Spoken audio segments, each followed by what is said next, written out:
Shalom Église. Shalom Église.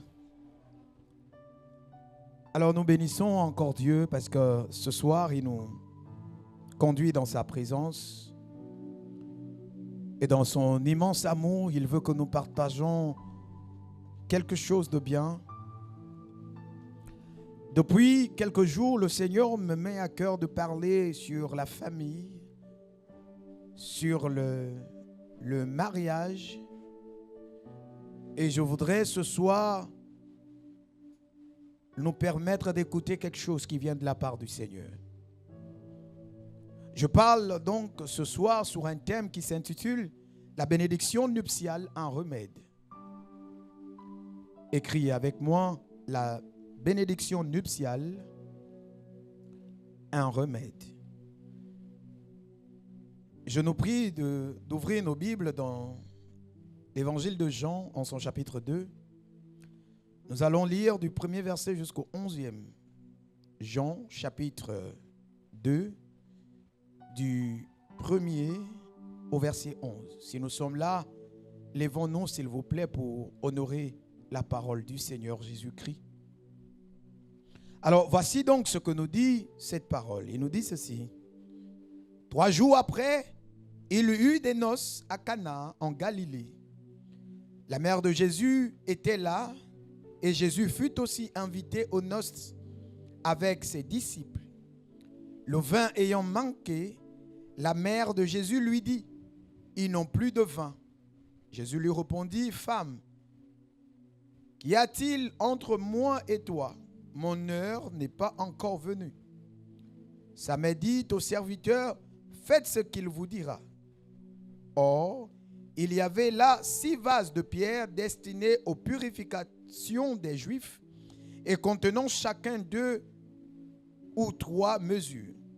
Jésus leur dit, « Remplissez d'eau ces vases, » et il les remplit jusqu'au bord. « Puisez maintenant, leur dit-il, et portez-en en ordonnateur du repas. » Et ils en portèrent. Quand l'ordonnateur du repas eut goûté l'eau changée en vin, ne sachant pas d'où venait ce vin, tandis que les serviteurs qui avaient puisé l'eau le savaient bien, et il appela l'époux et lui dit, « Tout homme sait d'abord le bon vin, puis le moins bon après qu'on s'est enivré. Toi, tu as gardé le bon vin jusqu'à présent. » Tel fut à Cana en Galilée le premier des miracles que fit Jésus. Il manifesta sa gloire et ses disciples crurent en lui. Amen. Acclamons Jésus et asseyons-nous. Alléluia. Tu es avec moi? Je t'ai dit, le Seigneur m'inspire de pouvoir parler sur les mariages, sur la famille. Et par la grâce de Dieu, je voudrais ouvrir quelque chose aujourd'hui. Et certainement, les autres semaines, nous allons continuer dans cette pensée que le Seigneur me communique. La première chose que je voudrais que tu notes aujourd'hui est que le mariage est une plateforme instituée par Dieu. Le mariage est une plateforme instituée par Dieu avec une organisation taillée sur mesure. Alléluia. Le mariage est une plateforme instituée par Dieu avec une organisation taillée sur mesure. Il faut donc, pour ceux qui veulent contracter le mariage, de chercher à comprendre comment est-ce que Dieu a organisé cette plateforme, car la méconnaissance de l'organisation de Dieu peut faire en sorte que nous manquons les bénédictions et les grâces qui sont rattachées au mariage. La Bible dit ceci, que celui qui a trouvé la femme a trouvé le bonheur. Sauf que nous faisons le constat de ce que certains mariages, certains hommes qui ont trouvé des femmes ont comme impression d'avoir trouvé le malheur. un homme qui avait un certain niveau de vie en société se marie, trouve une femme et finalement voit sa vie être régressée. Se pose donc la question de savoir comment la parole de Dieu peut dire que celui qui a trouvé la femme trouvait le bonheur. Je voudrais dire à celui qui donc est victime de ce type d'action qu'en réalité le problème n'est pas la femme. Mais le problème ici se situe au niveau de la compréhension de cette plateforme que Dieu a organisée. Ne pas maîtriser, ne pas comprendre la plateforme fait en sorte que nous contractons des mauvais mariages. Et au lieu que cela devienne un bonheur pour nous, ça devient un malheur. Alléluia. Quelqu'un est là qui m'entend? Dieu a tellement bien organisé des choses en ce qui concerne le mariage.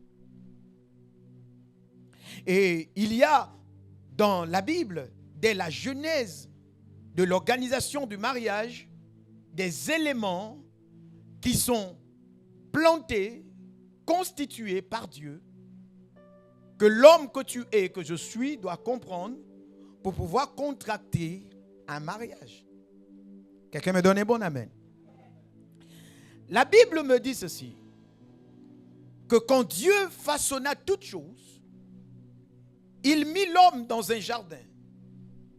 L'homme ayant la capacité de nommer toutes choses, a nommé ces choses. Et plus loin, nous constatons, sinon la Bible nous relate que l'homme va se sentir seul, car il n'y avait pas d'aide semblable à lui. L'homme était donc malheureux, parce que tout ce que Dieu avait créé avait mâle et femelle, sauf l'homme qui était mâle sans avoir sa femelle à côté. Et donc Dieu regarde à l'homme qui est seul et il fait quelque chose. La Bible dit, il fit descendre sur l'homme un profond sommeil. Puis il retira la côte de l'homme pour en faire la femme. Je voudrais dans ton esprit que tu notes ceci, que avant que Dieu n'ait créé la femme, il y a eu un constat. Alléluia. Avant que Dieu n'ait créé la femme, il y a eu un constat. Dieu a constaté que l'homme était seul. En quelque sorte, l'homme était déséquilibré. Ainsi donc, parce que l'homme était déséquilibré, Dieu a résolu de l'équilibrer. Et voulant l'équilibrer, il crée la femme. Donc la femme vient pour équilibrer l'homme. Quelqu'un me donne un bon amen. Alors note dans ton cahier que le mariage est une balance qui vient équilibrer ce qui le contracte. Le mariage est une balance qui vient équilibrer ce qui le contracte. Si vous n'êtes pas déséquilibré, vous n'avez pas besoin du mariage. Alléluia. Un homme, une femme qui ne ressent pas en lui un déséquilibre n'a pas besoin de se marier. Le mariage est pour des personnes déséquilibrées. C'est la quête de l'équilibre qui fait en sorte qu'on cherche une femme. Il faut qu'on ait fait le constat qu'il nous manque quelque chose. Il faut qu'on ait fait le constat qu'on est seul. Il faut qu'on ait fait le constat que seul je ne peux pas avancer. C'est alors qu'on cherche la femme. C'est alors qu'on cherche le mari. Quelqu'un me donne un bon amen. Donne-moi un bon amen vivant. Donne-moi un bon amen vivant. Le mariage doit être contracté par des personnes sentant un déséquilibre. Quand vous sentez le déséquilibre, c'est alors que vous contractez le mariage.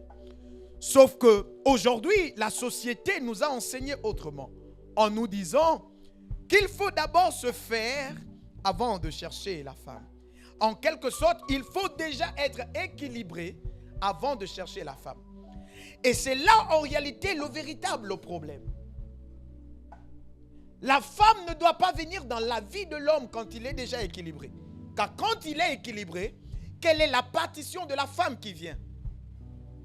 Si la femme est déjà équilibrée, quelle est la partition de l'homme qui vient? Les problèmes que nous vivons dans nos foyers, c'est parce que nous avons des êtres, c'est-à-dire deux êtres déjà équilibrés qui viennent se mettre ensemble. Et donc, ce qui fait en sorte que nous avons des foyers ennuyés, nous avons des foyers qui ne fonctionnent pas normalement, nous voyons des foyers où chacun mène sa vie. Or, en réalité, nous sommes une association, nous sommes en réalité une société, nous sommes une plateforme et nous devons y travailler pour parfaire notre entreprise. Or, si chacun a déjà son entreprise, il y aura un problème. On va fonctionner comme deux concurrents. Les foyers aujourd'hui, constatez-le, que des gens fonctionnent comme deux concurrents.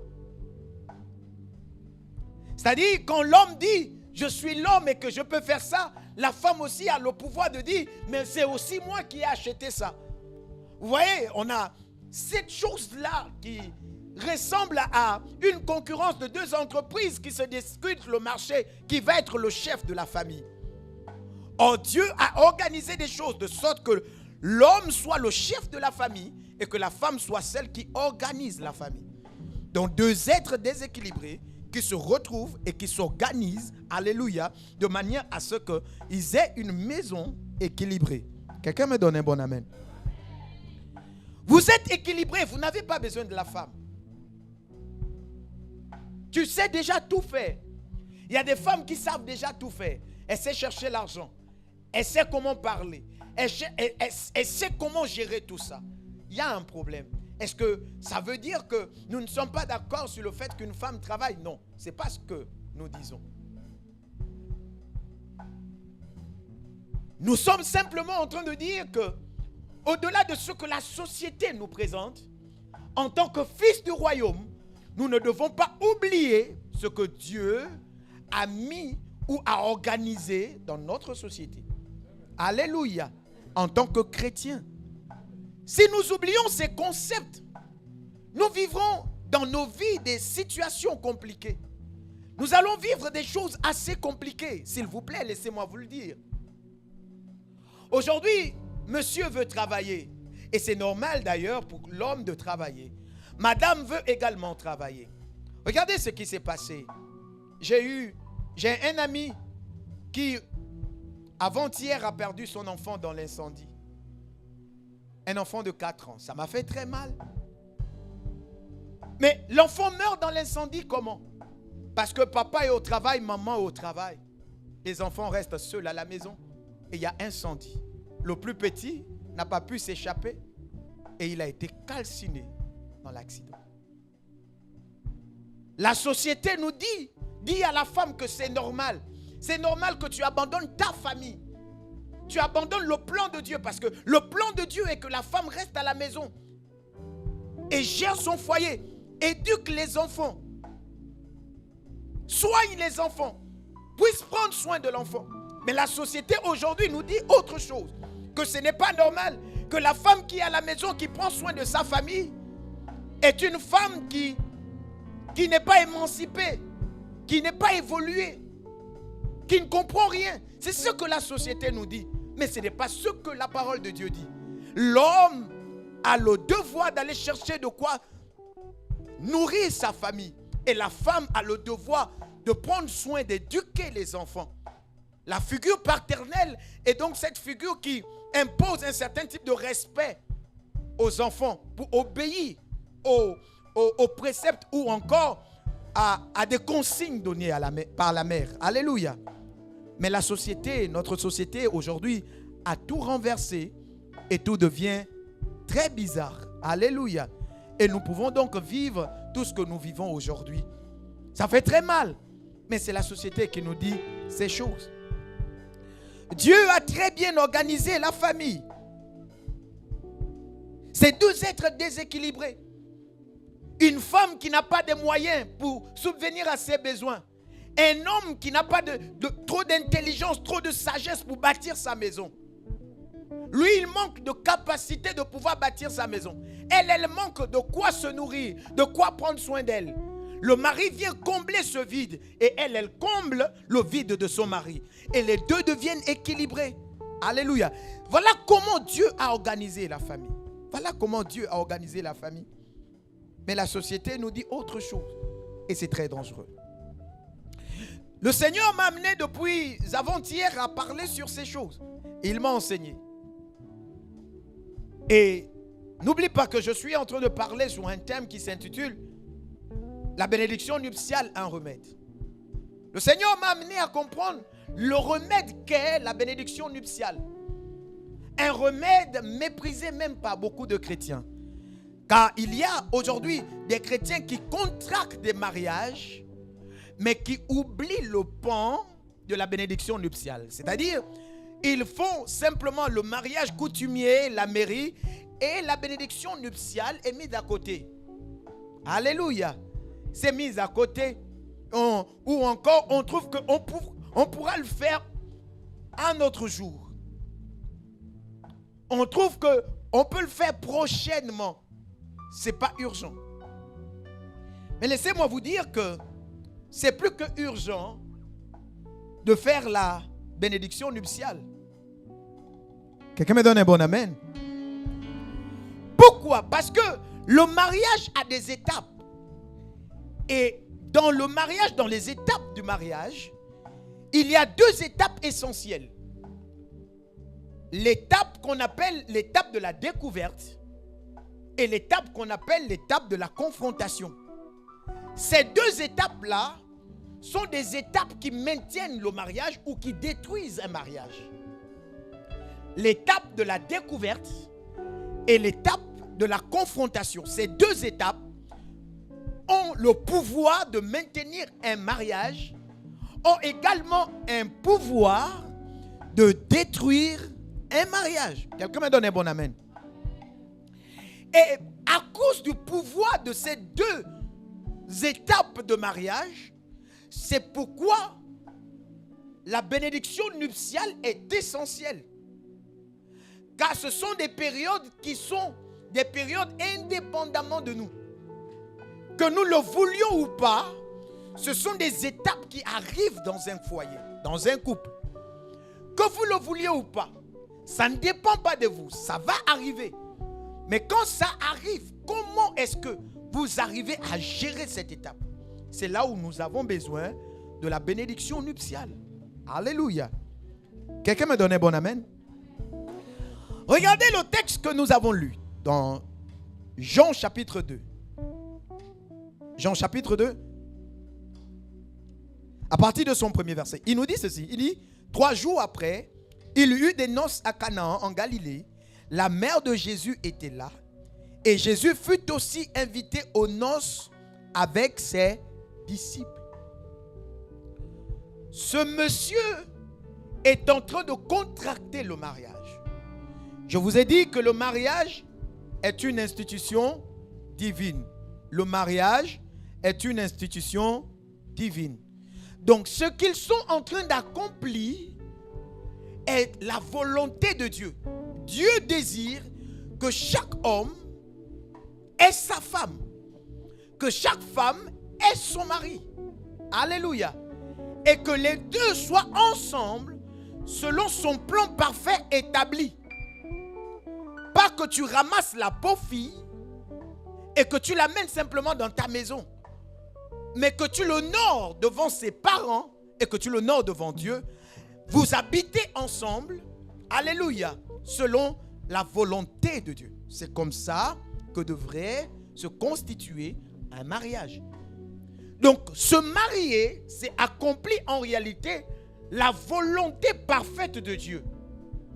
Un homme, une femme qui désirent se marier, ce sont là deux personnes qui veulent ou qui décident d'accomplir la volonté parfaite de Dieu. Cet homme se marie. Il pouvait se limiter simplement à se marier, n'est-ce pas? Mais il y a dans leur mariage, dans leur cérémonie de mariage, deux invités de marque. Dis avec moi, deux invités de marque. Ce monsieur a adressé des lettres, des invitations à plusieurs personnes. Mais parmi les personnes à qui on adresse des invitations, 2 personnes sont des personnes assez essentielles, symboliques dans ce mariage. Il a invité Marie, la mère de Jésus, et il a invité Jésus lui-même. Et la Bible nous dit que, le verset 3, il nous dit, le vin ayant manqué, la mère de Jésus lui dit, ils n'ont plus de vin. Amen. Amen. Amen. Donne-moi un bon amen. Donne-moi un bon amen. Acclame Jésus.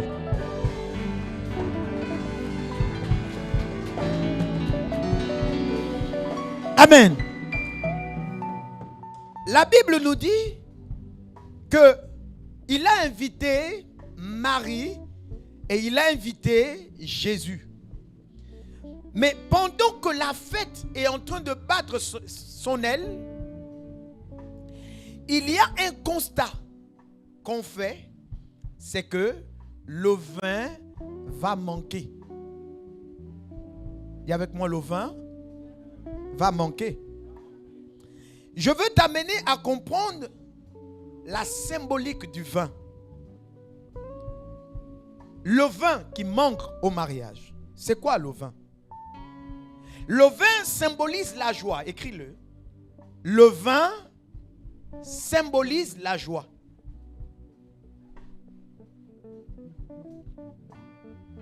Le vin symbolise la joie. Le vin symbolise le bonheur. Le vin symbolise ce bonheur qu'on a dans un foyer. Alléluia. Je vous ai dit que 2 périodes arrivent dans un mariage. La période il y a cette période où on prend conscience de notre partenaire, de découverte. Et il y a cette deuxième période qui est la période de confrontation. La période de découverte, c'est cette période où tu commences à voir les défauts dans ton partenaire. Tu commences à voir des incohérences dans ton partenaire. Tu commences à voir des choses qui ne concordent pas à toi, ta façon de voir dans ton partenaire. Il y a cette partie où tu fais ce constat. Et traverser cette étape-là, tu tombes à cette période où il faut que vous vous affrontez. Où tu commences à dire, j'ai fait le constat de ta manière de te conduire et moi, ça ne me plaît pas. Et là, ce sont des conflits que des couples gèrent. Et ces conflits-là peuvent dégénérer à n'importe quel moment. Ce sont des périodes que le diable attend dans des foyers pour détruire des gens. Cette période-là vient tuer le vin, la joie, l'harmonie du couple. Comme le texte dit que pendant qu'ils étaient dans cette cérémonie de mariage, le vin a manqué. Alléluia. En quelque sorte, là, ils étaient dans leur phase de découverte et de confrontation. Où la joie manque, où le bonheur manque, où celui qui te fait les bisous chaque matin ne le fait plus parce qu'il fait un certain nombre de constats qui ne fonctionnent pas avec lui, sa façon de voir sa femme. Elle, sa façon de voir son mari. Donc il y a des confrontations. Donc la joie commence à manquer. Alléluia. Je vous ai dit, ces choses-là, il faut les comprendre. Dans chaque foyer, il y a une période d'érosion où les choses commencent à tomber. La joie tombe, l'amour même tombe, l'attachement qu'on a pour l'autre commence à tomber. C'est le manque de vin. Alléluia. Que tu le veuilles ou pas, tu vas connaître ce temps avec ton épouse. Que tu le veuilles ou pas, tu vas connaître ce temps-là avec ton épouse, ton époux. Alléluia. Mais comment vous allez arriver à gérer le vin qui manque pour que finalement, pendant que des gens pensent que la fête est finie, que le vin arrive à nouveau. Parce que certainement, les invités étaient déjà en train de dire, oh, le mariage est fini. Il arrive des situations dans un foyer, dans un couple où les voisins regardent et ils disent que le foyer là c'est fini.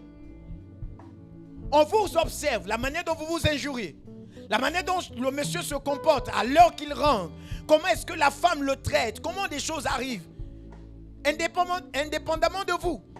Et les gens vous observent autour et disent, là ils sont déjà à la fin. On attend quelques jours. Parfois même c'est monsieur qui va dire à ses petites copines qu'il a dehors que je suis en train de m'apprêter pour divorcer. Parce que simplement le vin finit. Et la femme également commence déjà à donner l'espoir à un homme. Pour dire j'attends simplement le divorce et puis on aura notre temps pour être ensemble. Et l'homme à qui elle donne l'espoir, c'est que dans quelques minutes, dans quelques jours, dans quelques mois, ce mariage va s'estomper. Alléluia. Mais la Bible parle du divorce. Et la Bible dit que le divorce est en quelque sorte une malédiction. Divorcer est une malédiction. Pour divorcer, il faut beaucoup de choses, selon la parole du Seigneur. Il faut que la femme ait été trouvée en déshonneur. En déshonneur.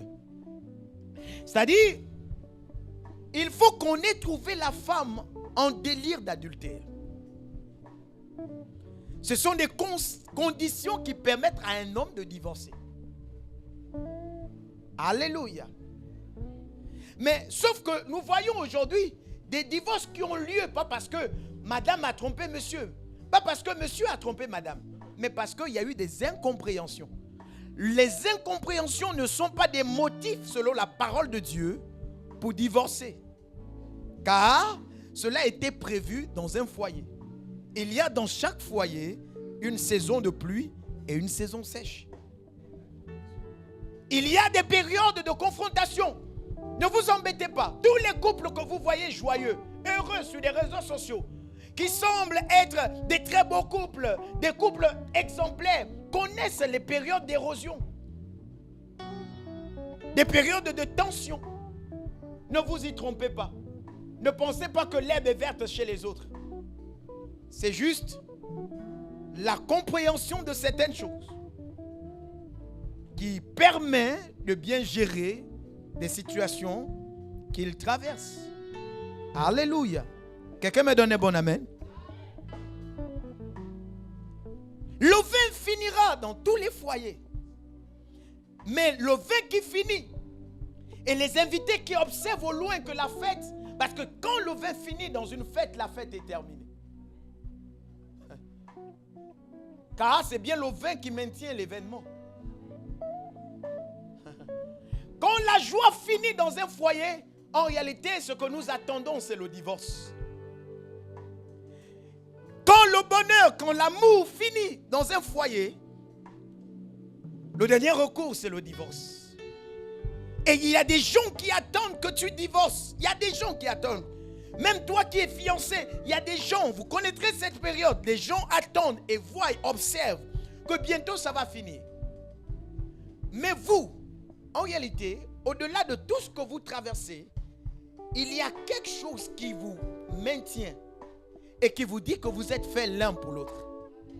Vous cherchez des paramètres pour redonner à votre fête le vin. C'est-à-dire, redonner l'amour à votre couple, renaître à nouveau et donner la vraie joie à votre foyer. Ce vin qui était en train de finir, la Bible nous dit que quand Jésus a fait le vin, il y a eu un constat qui a été fait. Le constat qui a été fait, c'est que le vin nouveau qui a été donné était meilleur que le premier vin. En réalité, un couple qui traverse des périodes difficiles, mais qui trouve la force de retraverser des périodes, ces périodes-là, de traverser ces périodes-là, et de rebondir, connaît une joie parfaite par rapport à la joie que ce couple a connue lorsqu'ils se sont connus premièrement. Alléluia. Ce couple a maintenant des bases solides, des bases très équilibrées. Quelqu'un me donne un bon amen? Quelqu'un me donne un bon amen? La joie parfaite dans un couple est vécue après les érosions que vous avez connues dans votre foyer. Ce que vous avez connu au départ quand vous vous êtes mis ensemble n'est pas la vraie joie. Car cette joie va connaître une érosion. Mais après cette période-là, quand vous rebondissez, il y a que vous allez vous régénérer.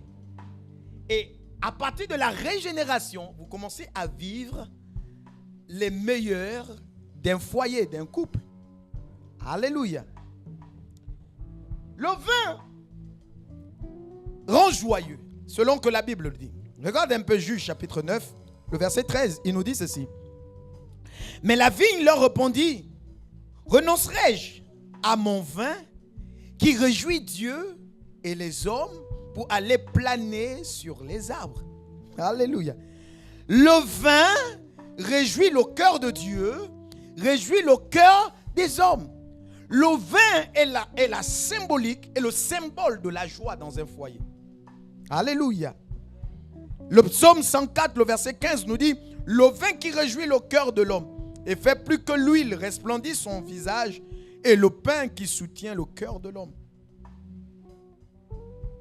Le vin, c'est la joie.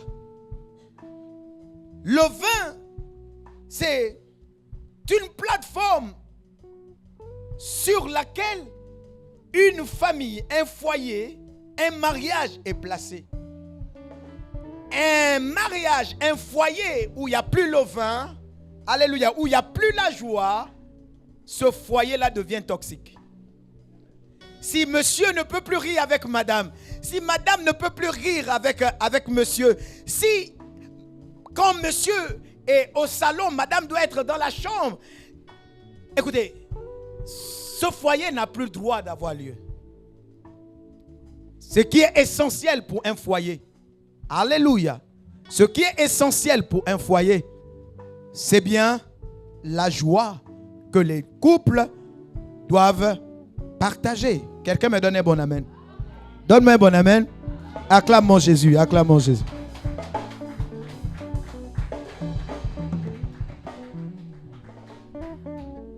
Tu es là avec moi? La Bible dit que le vin va manquer. Le vin, la joie va faire quoi? Va manquer. Maintenant, quand le vin va manquer, le marié va se retourner vers ses invités.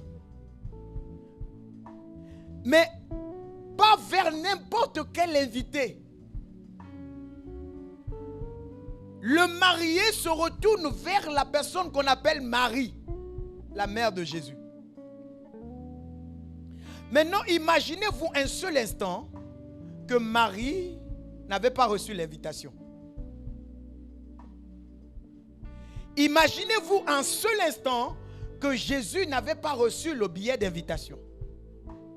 Alors, le mariage devait être un gâchis. Quelqu'un me donne un bon amen? Alors, pourquoi il faut le mariage, la bénédiction nuptiale pour un mariage? La bénédiction nuptiale invite deux grands invités dans votre mariage. Pourquoi il faut faire la bénédiction nuptiale? C'est parce que vous voulez inviter deux invités de marque, Marie et Jésus.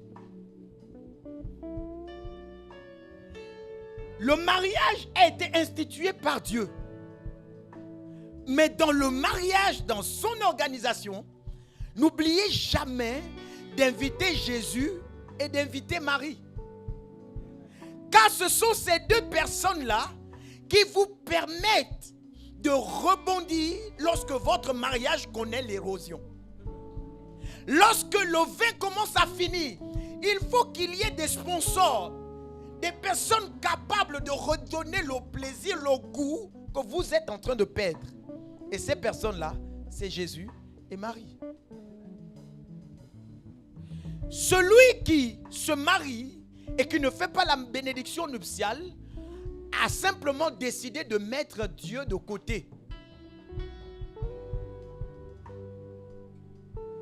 Et a décidé également de mettre de côté l'armée qui doit défendre son mariage quand le mariage connaîtra les périodes d'érosion.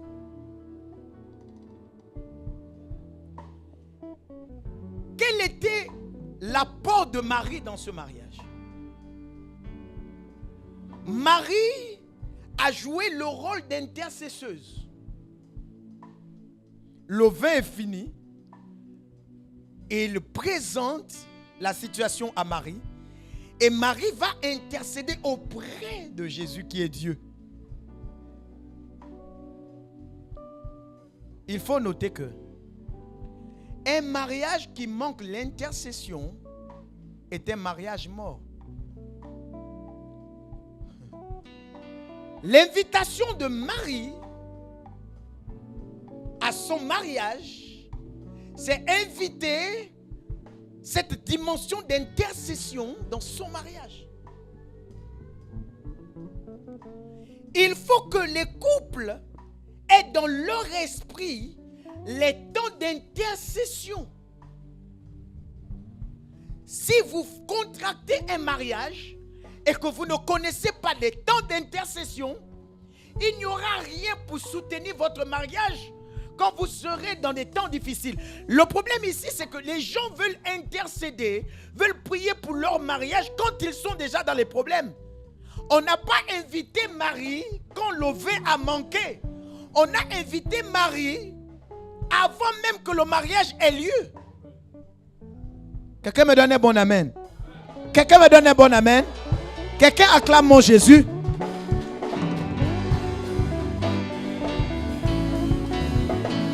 Amen. Marie n'a pas été invitée quand le vin a manqué.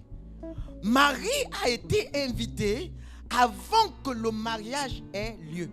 Ça veut dire que monsieur et madame, avant de contracter leur mariage, doivent avoir une vie de prière. Car ce sont des prières faites en amont qui deviennent en quelque sorte un socle qui soutient ce mariage. Qui deviennent le soubassement sur lequel la maison qu'on appelle le mariage est construite. S'il n'y a pas ce soubassement, quand le vent viendra, quand la tempête viendra, la maison va sauter. Il y a cette chanson qui dit: j'ai bâti sur le rocher, mais quand viendra la tempête, ma maison résistera, car ma maison est en Jésus. Le vent viendra sur ta maison, le vent viendra sur ton foyer, mais il faut que quelque chose soit là qui maintient, alléluia, qui maintient ce foyer, qui, malgré que le vent bascule, vous maintient debout. C'est l'intercession. Est-ce que ça veut dire qu'il faut avoir une statuette de Marie? C'est pas ce que j'ai dit. Est-ce que ça veut dire qu'il faut prier au nom de Marie? C'est pas ce que j'ai dit. Je suis simplement en train de te faire comprendre le rôle de Marie pour que tu arrives à comprendre que Marie a joué ici le rôle d'intercesseuse. Et que ton mariage doit se poser sur la notion de l'intercession. Avant de contracter le mariage, ton mariage doit se loger sur la notion d'intercession. Vous intercédez, même pour des problèmes que vous n'avez pas encore vus. Vous l'invitez, vous invitez la présence de Dieu. Que les anges de l'Éternel puissent camper autour de votre maison, au milieu de votre foyer, pour rendre inopérant toute puissance sorcelère, tout ennemi, tout problème d'incompréhension. Que l'armée de Dieu règne là. Si l'armée de Dieu n'est pas là, vous aurez des problèmes. Parfois, des couples veulent bâtir, veulent construire des maisons, mais vous n'arrivez pas. Simplement parce que au départ, vous n'avez pas mis la notion d'intercession. Parce que Sachez-le, le diable déteste le mariage. Car dès qu'un mariage a lieu, le plan parfait de Dieu s'établit. Dieu matérialise sa pensée, son plan dans un foyer. Et il faut que ce foyer soit constitué selon son plan. C'est-à-dire par le canal qu'on appelle le mariage. Et donc le diable, quand il voit deux personnes qui s'engagent à vouloir se marier, il vous combat.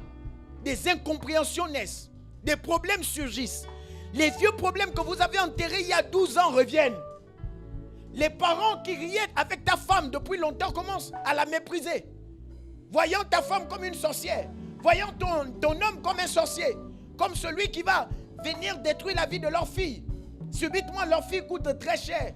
Mais quand il n'y avait personne autour d'elle, elle coûtait moins cher. Amen, amen. Quelqu'un me donne un bon amen. Ce sont des plans de l'ennemi. Parce que l'ennemi sait que si toi tu te maries, le plan de Dieu va s'accomplir. Est-ce que tu me comprends? Et le diable n'est pas d'accord avec ce concept. Et il va vous embêter. Vous voulez bâtir. Oh, donc, attends. Ils veulent être bien, mais jamais ça va avoir lieu. Et le diable vous embête. Vous voulez réaliser des choses dans votre vie, mais la bénédiction nuptiale que vous avez manqué de faire fait en sorte que il n'y a rien qui vous défend. Et vous vous posez des questions, mais pourtant, nous payons nos dîmes, nous payons nos offrandes. Non, en ce qui concerne le mariage, il n'est pas question de payer les offrandes. Il n'est pas question de bâtir les hôtels avec de l'argent. Il est question de venir célébrer la bénédiction nuptiale, c'est-à-dire, Dieu, nous te remettons notre foyer. Prends le plein contrôle de notre foyer. Si c'est bon, c'est toi. Si ce n'est pas bon, c'est toi. Quelqu'un me donne un bon amen. Il n'est pas question d'argent, il est question de consécration. Il est question de consacrer son foyer à Dieu. La bénédiction nuptiale rend un foyer consacré. Et quiconque voudrait toucher à votre foyer commet du sacrilège. Et quand le sacrilège est commis, il y a automatiquement une armée de Dieu qui se met en mouvement. C'est pourquoi, bien-aimé, toi qui ne t'es pas encore marié, ne fais jamais ton mariage sans penser à la bénédiction nuptiale. Ne fais jamais ton mariage sans penser à une intercession en amont. Et une intercession régulière, même quand tu as déjà contracté le mariage. Que vous ayez des temps entre madame et monsieur. Restez au salon. Restez dans votre chambre. Et intercédez. Priez pour votre foyer. Pour que le plan parfait de Dieu qu'il a écrit dans le ciel puisse s'accomplir parfaitement dans votre foyer. Alléluia. Donne-moi un bon amen. Donne-moi un bon amen. Acclame Jésus, acclame Jésus.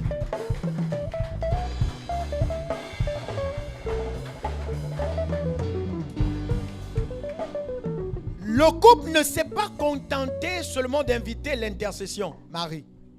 Mais ils ont aussi invité Jésus. Cette invitation nous montre combien il est nécessaire de placer Dieu au centre de son foyer. Vous ne pouvez pas être chrétien, vous confiez tout à Dieu sauf votre foyer. Dieu ne se mêle pas des choses dans lesquelles il n'a pas été invité. Si vous n'invitez pas Dieu dans votre foyer, il ne viendra pas. Alléluia.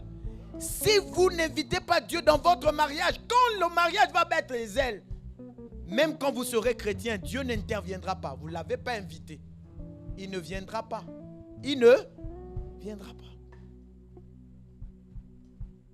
Donne-moi un bon amen. Ils ont invité Jésus. Et la Bible dit que alors que le vin a manqué, Marie va auprès de Jésus pour dire, il n'y a plus le vin.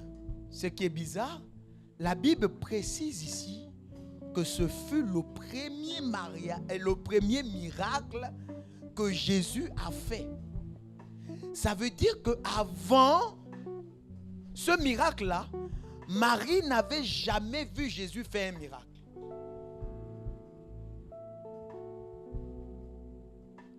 Mais l'intercession a joué un rôle fort de ce que Marie n'avait jamais vu s'est produit. Alléluia. Je suis simplement en train de te dire que le fait que tu invites Jésus dans ton foyer, même les choses que tu penses être impossibles, même les choses que tu n'as jamais vu Dieu faire dans un foyer, sera capable dans ton foyer si tu l'invites dans ton foyer et si tu lui présentes cette situation. Oh, quelqu'un me donne pas un bon amen? Ton amen me dérange.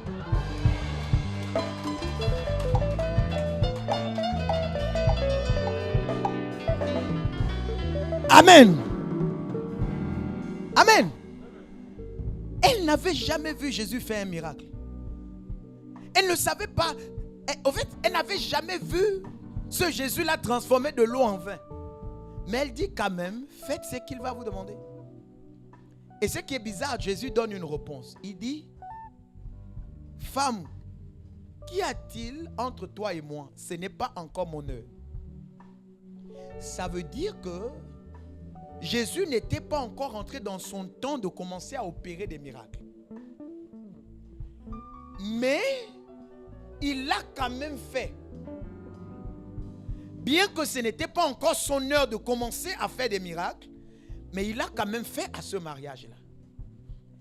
Pour redonner vie à ce foyer. Qu'est-ce que ça veut dire? Ça veut dire que même les choses que Dieu n'avait pas prévues comme bonheur dans votre foyer, le fait que vous l'avez invité par le canal de bénédiction nuptiale, vous pouvez appeler ces choses et ces choses viennent à l'existence. Ce n'était pas l'heure du produit, le miracle de Jésus, mais parce que le besoin se faisait ressentir. L'intercession a fait en sorte que Dieu s'est senti obligé de le faire. Inviter Jésus par le canal du mariage, de la bénédiction nuptiale, oblige Dieu à répondre aux besoins du foyer. Il y a des choses qui rentrent dans un foyer de manière systématique. Quelqu'un m'a donné un bon amen? De manière systématique, à cause du fait que vous avez invité la personne de Jésus dans votre foyer.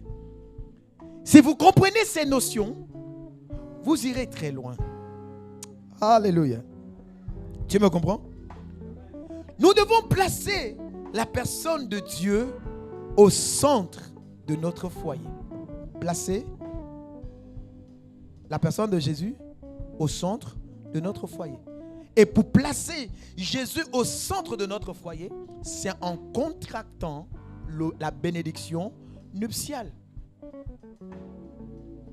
Aujourd'hui, cela est négligé même par des chrétiens. Oh non, les bénédictions nuptiales, on verra ça plus tard.